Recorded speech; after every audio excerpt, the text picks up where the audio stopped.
Yo, what's up guys? It's Nick from Miggins Gaming. Welcome back to another video. Today we are going to be going over my MLB The Show 19 wish list, which I posted in mid-August, I think. But yeah, it was a really long video. I made like a page script for that video. That video was a lot of work. And I came up with a video idea because, you know, I'm lacking these because 6 days before MLB 19 comes out. So I'm just gonna go over it and see what happened. So my first point, and also the link of the video will be in the description if you want to watch it. I'm just saying this right now. The quality is a lot worse than it is right now because that was like months before I got my whole setup. But yeah, so number one, no exchanges. That's pretty simple. They got rid of exchanges. They didn't get rid of them, but they're optional now. You don't have to do them for anything, which is really nice. My second point was no Immortals. They got rid of Immortals, but it still could be the same with Signature Series. We have to see. So that one's kind of it's fishy. 3, no 100 plus stats. I've kind of grown over this one. Obviously, there are still 100 plus stats this year. But yeah, honestly, I won't be that mad that they kept it as long as it isn't as cheesy as it was last year just because of the hitting being so rigged, which we'll talk about later, obviously. Fourth was having contact users hittable again.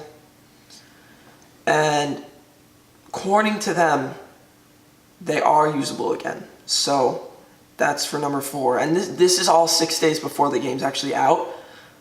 But this is based on what we know so far. 5 was common sense when releasing content. Basically what I meant by this is they need to just be realistic. Like last year, like an example I put in that video was in June, they had an event for a 96 Eric Gagne, and then in August they had an event for an 89 Matt Holliday, which makes no sense because you go from a 96 to an 89. Which doesn't make any sense. And like having players come out that are worse than ones that you already could get. Just stuff like that. We don't really know yet. I could see this happening again this year because of Signature Series being available day 1. 6, stop nerfing cards. We can't really say anything about this one yet because we haven't seen that many cards. I mean, some of them, most of the ones we've seen that aren't new have kind of just been the same stats as last year. 7, fixed Team Epics, which are now called Team Affinity. We'll have to see how that goes when the game's out. Personally, right now, I think it's kind of fixed because you have a choice to grind if you want to. My problem with Team Epics last year was that it was just too many stats. But yeah, we'll see if they're better this year. Number 8 was make programs and missions better. Basically just not have a bunch of grinds, have like missions that aren't full games. And I hit this one right on the dot. And I also brought up moments. I brought up exactly what they added this year with moments. I literally said, have a mission where you have to hit a walk-off home run with Aaron Boone to win the ALDS in 2003. I literally said that in my video, and they have an entire game mode based on that for this year, which I think is just awesome. And I basically went in depth of how programs and missions need to be easier to do and more rewarding, which is the next one, stub rewards better.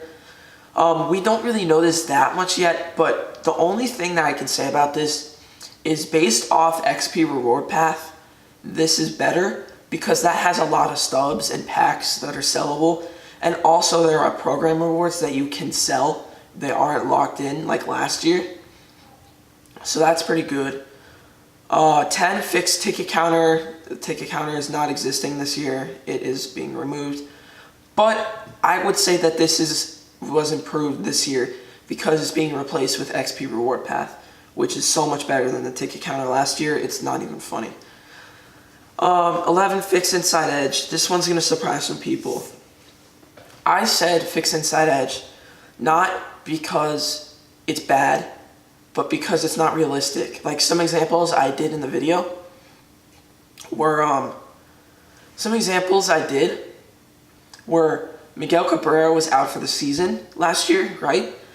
And he still had inside edge boosts. Like, that doesn't make any sense. You can't have a boost in real life if you're injured and you're not playing. And then there was also times where players had a boost versus lefties and righties. Like, that can only really happen if you're hitting against a switch pitcher, which there's only one, and he might not be in the league anymore. So yeah, that's what I meant by fix inside edge. Obviously, we can't tell yet because we don't have inside edge yet. But yeah, number 12 was PCI. PCI, basically, for all the rest of this video is going to be about gameplay.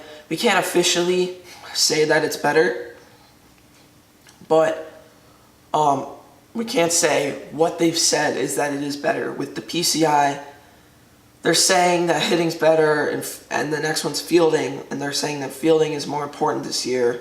You need to have good fielders, and I think that they're making improvements. And then the last one, which no one's really touched upon, is pure analog pitching. There were problems where you would pull it down and then you pull it up. If you were like a split second off, it would be completely off instead of being like barely off.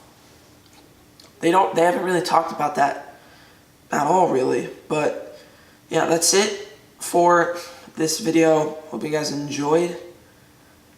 Make sure you guys go back and watch that video if you really want to. I'm just warning you guys, it's kind of cringy because of my voice, but it's a good video. So yeah, that's going to be it for this video. I hope you guys enjoyed. I've been your host, Nick from Big Ends Gaming, and I'll see you guys in the next one.